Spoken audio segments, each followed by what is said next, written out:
আসসালামু আলাইকুম। Insect fact পরিবারের পক্ষ থেকে সবার প্রতি রইল আন্তরিক শুভেচ্ছা ও অভিনন্দন।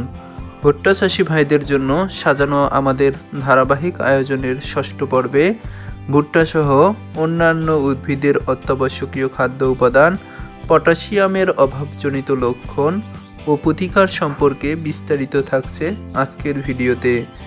পটাশিয়ামের অভাবে উদ্ভিদের পুরাতন পাতার কিনারার অংশ প্রথমে হলুদ বর্ণ ধারণ করে, পরে পাতার শীর্ষ থেকে ঝলসানো দাগ দেখা যায় এবং সমস্ত পাতা শুকিয়ে যায়। পাতার আকার ছোট হয়ে যায় এবং গাছ বিকৃত আকার ধারণ করে। শস্যজাতীয় ফসল সহজেই হেলে পড়ে।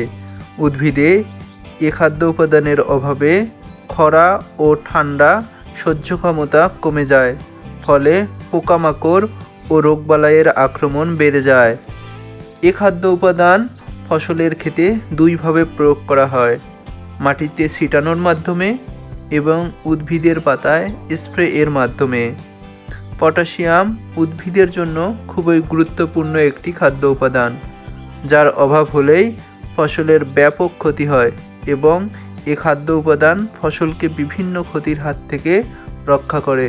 এজন্য ফসলের এসব ক্ষতি এড়াতে ফসল বোনার আগে মাটি তৈরির সময় এই খাদ্য উপাদান মাটিতে প্রয়োগ করা হয়, যা ধীরে ধীরে দীর্ঘ সময় ধরে ফসলের পটাশিয়ামের ঘাটতি পূরণ করে। এমওপি বা মিউরেট অফ পটাশ সার প্রয়োগের মাধ্যমে পটাশিয়ামের ঘাটতি পূরণ করতে পটাশ সার প্রয়োগের পর পানি সেচের ব্যবস্থা করতে হবে।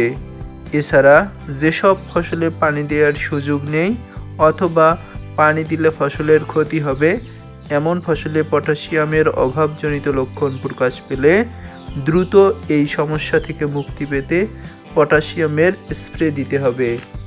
স্প্রে এর মাধ্যমে প্রয়োগ করা যায় এমন বেশ কিছু ফার্টিলাইজার বাজারে প্রচলিত রয়েছে।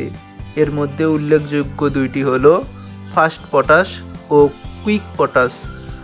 ফসলের ক্ষেতে পটাশিয়াম ব্যবহারের পূর্বে অবশ্যই অনুমোদিত মাত্রা অনুযায়ী প্রয়োগ করতে হবে, কেননা ফসলের ক্ষেতে পটাশিয়ামের পরিমাণ বেশি হলে উদ্ভিদের মাটি থেকে ক্যালসিয়াম ও ব্রোন শোষণের হার কমে যায়, ফলে ক্যালসিয়াম ও ব্রোনের অভাবজনিত লক্ষণ প্রকাশ পায়। রাসায়নিক সারের বিকল্প হিসেবে জৈব সার, ছাই ও কলার খোসা ব্যবহার করেও পটাশিয়ামের ঘাটতি পূরণ করা সম্ভব। বন্ধুরা, আজ এ পর্যন্তই। কথা হবে পরবর্তী ভিডিওতে অন্য কোনো বিষয় নিয়ে। ধন্যবাদ সবাইকে।